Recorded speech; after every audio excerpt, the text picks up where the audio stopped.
أعوذ بالله من الشيطان الرجيم بسم الله الرحمن الرحيم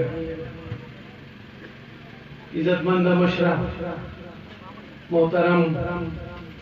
جناب سکندر حیات خان شیرپو سے شکریہ ادا کوم یو ځل بیا د مومن په خاوره باندې ستا د قدمونو کلم چې د مومن په خاوره سم سانحه شوې ده نو سکندر خان شیرپو د ټولو نه مخکې ځان را رسولی دی زه بیا بیا شکریہ ادا کوم ستاسو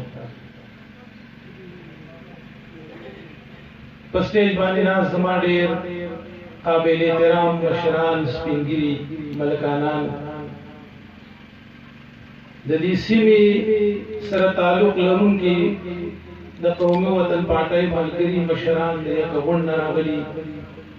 د تحصیل صاحبو نه راغلي د تحصیل علمزو نه راغلي دلته ناست عیسی خیل بران خیل تمانزي او عثمان خیل ورونو ته السلام علیکم د علي مراد بزرګ ذکر نکما نزیاته بی د میجر سے داغد سکواڈ شکریہ ادا کوم عزیزانو خبر ډېرې وشوې او رحیم ملک چې کومې خبرې وکړي نو په هغې به لږ شانتې زه دویمه چې دا ټوله ګناه زموږ خپله ده زما د عثمان خیل د عیسی خیل او د بران خیل په خاوره چې کوم ډیم جوړیږي نو عزیزانو تاسو ته پته ده چې ستاسو خاوره په دې ډیم کې په 6,000 روپۍ جرم تاسو نه اخیستې شوې ده او په دې کې څومره کمیشنې شوي دي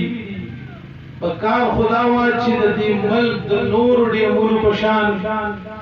کم ریټونه چې لګېدلې وې نو چې هغه زما د دې غریبي ذاخیر بران خیل او د عثمان خیل هم لګېدلې وې د هغې نه وروسته زه دا خبره ښکاره کوم چې په دې ډیم کې چې څومره نوکرۍ دي نو په هغې باندې د ټولو نه مخکې حق د عثمان خیل قوم د عیسی خیل قوم او د بران خیل قوم عزیزانو په دې تېر شوي 40 کاله کې چې موږ کوم منتخب مشر لیږلی دی نو هغوی د مومن نامې د مشر کشر روسته د هغه د عزت خیال نه دی ساتلی او د هغې یو غټه نتیجه دا وه چې 14 کاله زما په دې خاوره باندې اور بل شو زما د مشرانو د سرونو د سپګړۍ وغورځېدې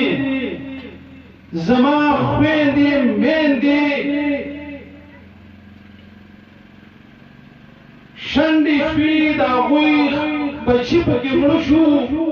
د هغوی د سر سوري پکې لاړل خو د هغوی د زخم دپاره ستاسو دغه مشران چې کوم تاسو د ووټ په ذریعه لیږلي وو نو هغه ستاسو د هغې هېڅ تپوس نه شو ځکه چې هغه د اسلام آباد په راګانو کې هغه ورک شو د هغې نه وروسته داسې یو موقع راغله چې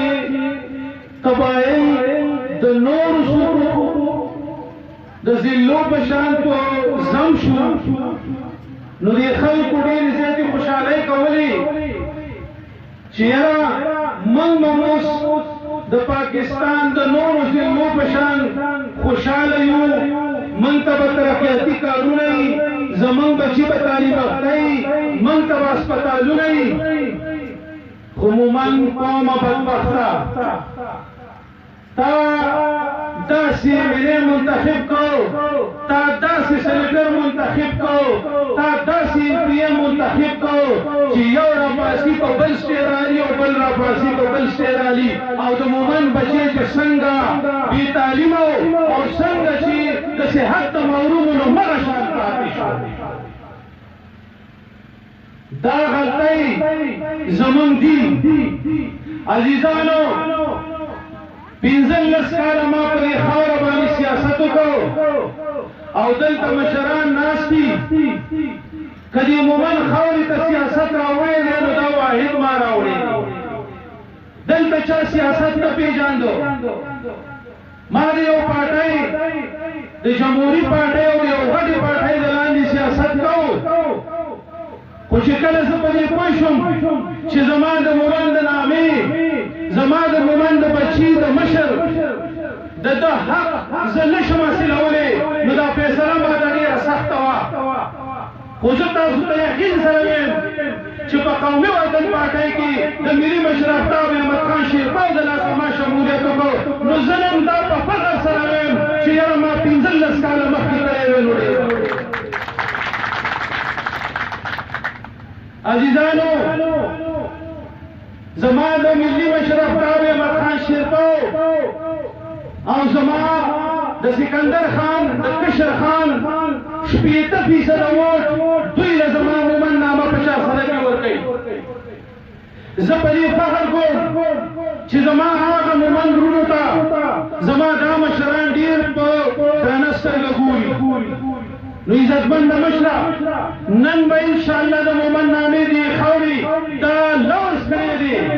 چې څنګه موږ خان له هلته لاس ورکړی دی نو دلته به یې ولې ورکوو او په روان وخت کې به انشاءالله د قومي وطن پارټۍ په صف کې مشاملېږي او یو درخواست خان نه هم کوم چې خان زما عزت د مصطفی د نورو ملګرو چې کوم امجد رجیب مومن دي سیار زمونږ عزت نور هم کم کا دا زمونږ عزت هم دې خلکو له ورکړه اوس ما دې وروڼو له یې ورکړه خو چې دوی پرې خوشحاله او دوی ته سبا موږ اوچتې سترګې ولاړ کوم ملګري چې په قومي وطن پارټۍ کې شامل شو زه هغوی ته خپل طرفه دا یقینداني ورکوم چې تاسو یو صحیح فیصله وکړه او انشاءالله پر روان وخت کې به تاسو ته دا محسوس شي چې دا څومره عزت ورکوونکي خلک دي دا څومره په خپل ورتګ او په خپل ملګري باندې څومره مین دي د هغې اندازه خو ماته شوې ده و انشاءالله چې عنقریب به تاسو ته ولګي او ستاسو د هر یو مسلې حل هغه صرف او صرف د آفتاب خان شیرپا په لاس کې دی د سکندر خان شیرپا په لاس کې دی ګورې موږ سیند ته نشو تللی سیند ته ګورې زما آواز نه رسي سیند ته زما لاسونه نه رسي پنجاب لاهور ته زما لاسونه نه رسي زما ناوري نیازیانو ته زما لاس او آواز ناوري خو شیرپاو ته مې رسي د بیر کلا نه چې لاسه مې وړاندې کومه وررسي نو ستاسو لپاره به دې حق غواړم ستاسو لپاره به ورسره جنګېږم او انشاءالله چې راکوي مې نواله د دې مومن نامې باندې به دا موږ فخر کوو او دې مشرانو ته به یې ښیو چې مومن نامې دلته په مومندو کې لاس درکړو نو تاسو ته هېڅ شي کمی هم نشته دی ډېره مننه ډېره